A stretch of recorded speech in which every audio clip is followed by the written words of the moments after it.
It has been more than 16 years since a civilian working for the Navy was charged with passing secrets to Israel. Jonathan Pollard pled guilty to conspiracy to commit espionage and is serving a life sentence. At first, Israeli leaders claimed Pollard was part of a rogue operation, but later took responsibility for his work. Now, Fox News has learned some U.S. investigators believe that there are Israelis again very much engaged in spying in and on the U.S., who may have known things they didn't tell us before September 11th. Fox News correspondent Carl Cameron has details in the first of a four-part series. Since September 11th, more than 60 Israelis have been arrested or detained, either under the new Patriot anti-terrorism law or for immigration violations. A handful of active Israeli military were among those detained, according to investigators, who say some of the detainees also failed polygraph questions when asked about alleged surveillance activities against and in the United States. There is no indication that the Israelis were involved in the 9/11 attacks, but investigators suspect that the Israelis may have gathered intelligence about the attacks in advance and not shared it. A highly placed investigator said there are, quote, tie-ins, but when asked for details, he flatly refused to describe them, saying, quote, evidence linking these Israelis to 9/11 is classified. I cannot tell you about evidence that has been gathered. It's classified information. Fox News has learned that one group of Israelis, spotted in North Carolina recently, is suspected of keeping an apartment in California to spy on a group of Arabs who the United States is also investigating for links to terrorism. Numerous classified documents obtained by Fox News indicate that even prior to September 11th, as many as 140 other Israelis had been detained or arrested in a secretive and sprawling investigation into suspected espionage by Israelis in the United States. Investigators from numerous government agencies are part of a working group that's been compiling evidence since the mid-90s. These documents detail hundreds of incidents in cities and towns across the country that investigators say, quote, may well be an organized intelligence gathering activity. The first part of the investigation focuses on Israelis who say they are art students from the University of Jerusalem and Bezalel Academy. They repeatedly made contact with U.S. government personnel, the report says, by saying they wanted to sell cheap art or handiwork. Documents say they, quote, targeted and penetrated military bases, the DEA, FBI, and dozens of other government facilities, and even secret offices and unlisted private homes of law enforcement and intelligence personnel. The majority of those questioned, quote, stated they served in military intelligence, electronic surveillance intercept, and/or explosive ordnance units. Another part of the investigation has resulted in the detention and arrests of dozens of Israelis at American Mall kiosks, where they've been selling toys called Puzzle Car and Zoomcopter. Investigators suspect a front. Shortly after the New York Times and Washington Post reported the Israeli detentions last month, the carts began vanishing. Zoomcopter's webpage says, we are aware of the situation caused by thousands of mall carts being closed at the last minute. This in no way reflects the quality of the toy or its saleability. The problem lies in the operator's business policies. Why would Israelis spy in and on the U.S.? A General Accounting Office investigation referred to Israel as Country A and said, quote, according to a U.S. intelligence agency, the government of Country A conducts the most aggressive espionage operation against the U.S. of any U.S. ally. A defense intelligence report said Israel has a voracious appetite for information and, quote, the Israelis are motivated by strong survival instincts which dictate every facet of their political and economic policies. It aggressively collects military and industrial technology, and the U.S. is a high priority target. The document concludes, quote, Israel possesses the resources and technical capability to achieve its collection objectives. A spokesman for the the Israeli embassy here in Washington issued a categorical denial, saying any suggestion that Israelis are spying in or on the U.S. is, quote, simply not true. There are other things to consider, and in the days ahead, we will take a look at the U.S. phone system and law enforcement's methods for wiretaps, and an investigation into the possibility that both have been compromised by our friends and allies overseas. Brett? Carl, what about this question of advanced knowledge of what was going to happen on 9/11? How clear are investigators that some Israeli agents may have known something? Well, it's very explosive information, obviously, and there's a great deal of evidence that they say they have collected, none of it necessarily conclusive. It's more when they put it all together. A bigger question, they say, is how could they not have known? Almost a direct quote, Britt. This going to the fact that they were spying on some Arabs, right? Correct. All right, Carl, thanks very much. We reported on the approximately 60 Israelis who had been detained in connection with the September 11th terrorism investigation. Carl Cameron reported that U.S. investigators suspect that some of these Israelis were spying on Arabs in this country and may have turned up information on the planned terrorist attacks back in September that was not passed on. Tonight, in the second of 4 reports on spying by Israelis in the U.S., we learn about an Israeli-based private communications company for whom a half-dozen of those 60 detained suspects worked. American investigators fear information generated by this firm may have fallen into the wrong hands and had the effect of impeding the September 11th terror inquiry. Here's Carl Cameron's second report. Fox News has learned that some American terrorism investigators fear certain suspects in the September 11th attacks may have managed to stay ahead of them by knowing who and when investigators are calling on the telephone. How? By obtaining and analyzing data that's generated every time someone in the U.S. makes a phone call. One sitting and stay, please. Here's how the system works. Most directory assistance calls and virtually all call records and billing in the U.S. are done for the phone companies by AmDocs Limited, an Israeli-based private telecommunications company. AmDocs has contracts with the 25 biggest phone companies in America and more worldwide. The White House and other secure government phone lines are protected, but it is virtually impossible to make a call on normal phones without generating an AmDocs record of it. In recent years, the FBI and other government agencies have investigated AmDocs more than once. The firm has repeatedly and adamantly denied any security breaches or wrongdoing. But sources tell Fox News that in 1999, the super-secret National Security Agency, headquartered in northern Maryland, issued what's called a top-secret, sensitive, compartmentalized information report, TSSCI, warning that records of calls in the United States were getting into foreign hands, in Israel in particular. Investigators do not believe calls are being listened to, but the data about who's calling whom and when is plenty valuable in itself. An internal AmDocs memo to senior company executives suggests just how AmDocs generated call records could be used. Quote, widespread data mining techniques and algorithms, combining both the properties of the customer, like credit rating, and properties of the specific behavior such as whom the customers are calling. The AmDocs memo says the system should be used to prevent phone fraud, but U.S. counterintelligence analysts say it could also be used to spy through the phone system.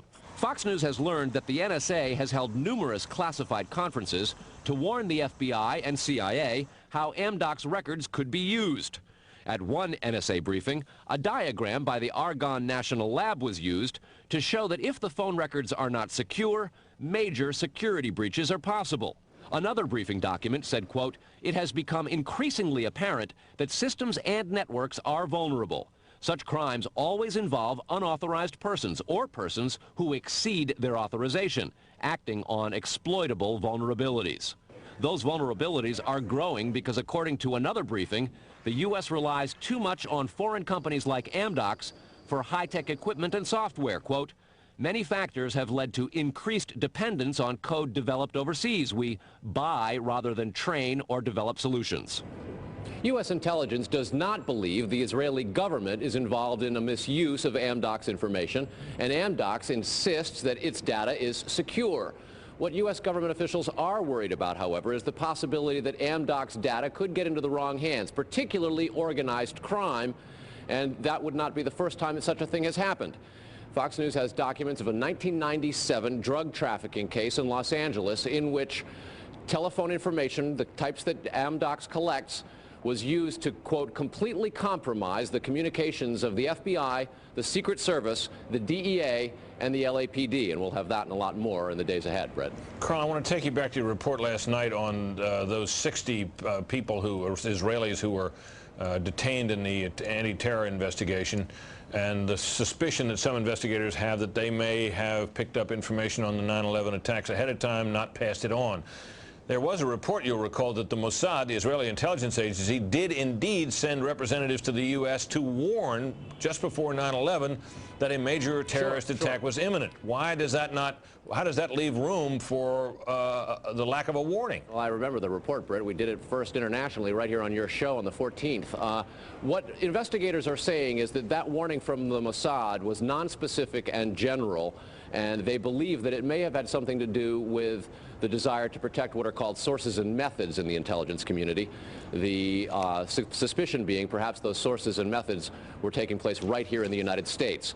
The question came up in the Select Intelligence Committee on Capitol Hill today. They intend to look into what we reported last night, and specifically that possibility. Brett? So, in other words, the problem wasn't the lack of a warning, the problem was lack of useful details. Quantity of information. All right, Carl, thanks very much. Coming up next, Israeli-based company called AmDocs that generates the computerized records and billing data for nearly every phone call made in America. As Carl Cameron reported, U.S. investigators digging into the 9/11 terrorist attacks fear that suspects may have been tipped off to what they were doing by information leaking out of AmDocs. In tonight's report, we learned that the concern about phone security extends to another company founded in Israel that provides the technology that the U.S. government uses for electronic eavesdropping. Here is Carl Cameron's third report. The company is Comverse Infosys, a subsidiary of an Israeli-run private telecommunications firm with offices throughout the U.S. It provides wiretapping equipment for law enforcement. Here's how wiretapping works in the U.S. Every time you make a call, it passes through the nation's elaborate network of switchers and routers run by the phone companies.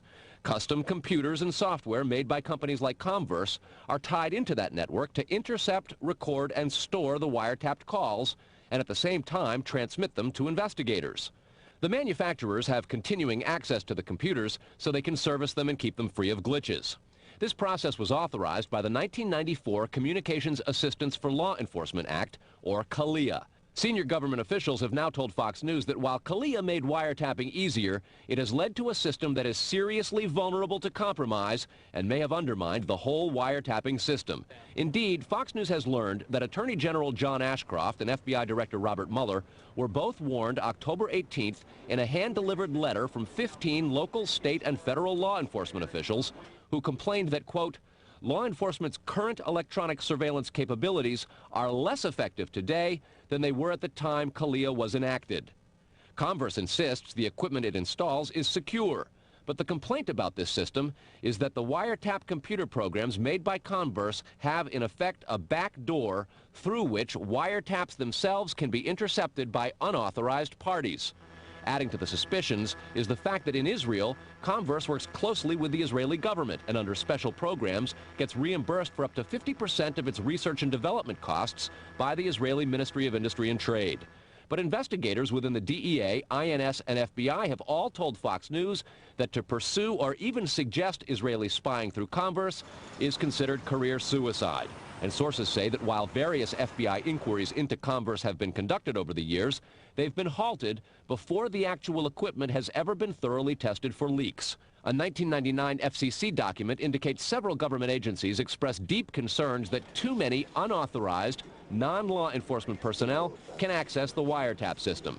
And the FBI's own nondescript office in Chantilly, Virginia, that actually oversees the CALEA wiretapping program, is among the most agitated about the threat. But there is a bitter turf war internally at FBI.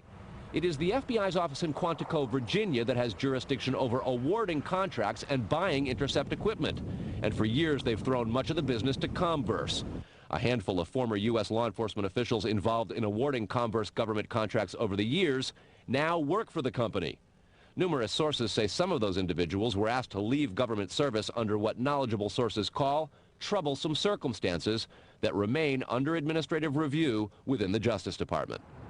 And what troubles investigators most, particularly in New York in the counterterrorism investigation of the World Trade Center attack, is that on a number of cases, suspects that they had sought to wiretap and surveil immediately changed their telecommunications processes. They started acting much differently as soon as those supposedly secret wiretaps went into place.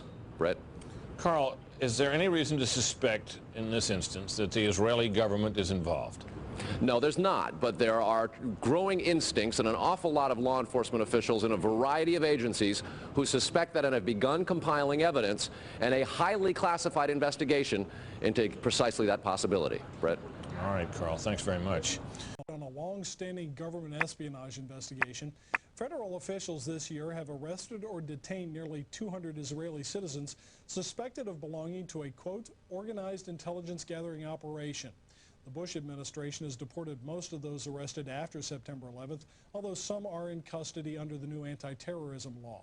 Cameron also described an investigation into the possibility that an Israeli firm generated billing data that could be used for intelligence purposes, and described concerns that the federal government's own wiretapping system may be vulnerable.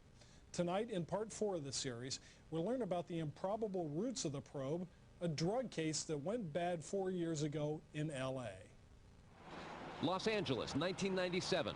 A major local, state, and federal drug investigation sours. The suspects? Israeli organized crime, with operations in New York, Miami, Las Vegas, Canada, Israel, and Egypt. The allegations? Cocaine and ecstasy trafficking and sophisticated white-collar credit card and computer fraud. The problem? According to classified law enforcement documents obtained by Fox News, the bad guys had the cops' beepers, cell phones, even home phones under surveillance. Some who did get caught admitted to having hundreds of numbers and using them to avoid arrest. Quote, this compromised law enforcement communications between LAPD detectives and other assigned law enforcement officers working various aspects of the case. The organization discovered communications between Organized Crime Intelligence Division detectives, the FBI, and the Secret Service. Shock spread from the DEA to the FBI in Washington and then the CIA. An investigation of the problem, according to law enforcement documents, concluded, quote, the organization has apparent extensive access to database systems to identify pertinent personal and biographical information. When investigators tried to find out where the information might have come from, they looked at AmDocs, a publicly traded firm based in Israel. AmDocs generates billing data for virtually every call in America, and they do credit checks. The company denies any leaks, but investigators still fear that the firm's data is getting into the wrong hands. When investigators checked their own wiretapping system for leaks, they grew concerned about potential vulnerabilities in the computers that intercept, record, and store the wiretapped calls. A main contractor is Comverse Infosys, which works closely with the Israeli government and under a special grant program is reimbursed for up to 50% of its research and development costs by Israel's Ministry of Industry and Trade. Asked this week about another sprawling investigation and the detention of 60 Israelis since September 11th, the Bush administration treated the questions like hot potatoes. I would just refer you to Department of Justice with it. I'm not familiar with the report. I'm aware that some Israeli citizens have been detained. With respect to why they are being detained and the other aspects of your question, whether it's because they are in intelligence services or what they were doing, I will defer to the Department of Justice and the FBI to answer that. Beyond the 60 apprehended or detained and many deported since September 11th, another group of 140 Israeli individuals have been arrested and detained in this year in what government documents describe as, quote, an organized intelligence gathering operation designed to, quote, penetrate government facilities. Most of those individuals said they had served in the Israeli military, which is compulsory there, but they also had, most of them, intelligence expertise and either worked for AmDocs or other companies in Israel that specialize in wiretapping. Earlier this week, the Israeli embassy here in Washington denied any spying against or in the United States. Tony? Carl, we've heard the comments from Ari Fleischer and Colin Powell. What are officials saying behind the scenes? Well, there's real pandemonium described at both the FBI, the DEA, and the INS. A lot of these problems have been well known to some investigators, many of whom have contributed to the reporting on this story. And what they say is happening is supervisors and management are now going back and collecting much of the information because there's tremendous pressure from top levels of all of those agencies to find out exactly what's going on. At the DEA and the FBI already, a variety of administrative reviews are underway, in addition to the investigation of the phenomenon. They want to find out how it is that all this has come out, as well as be very careful because of the explosive nature and very political ramifications of the story itself. Tony? All right, Carl, thanks.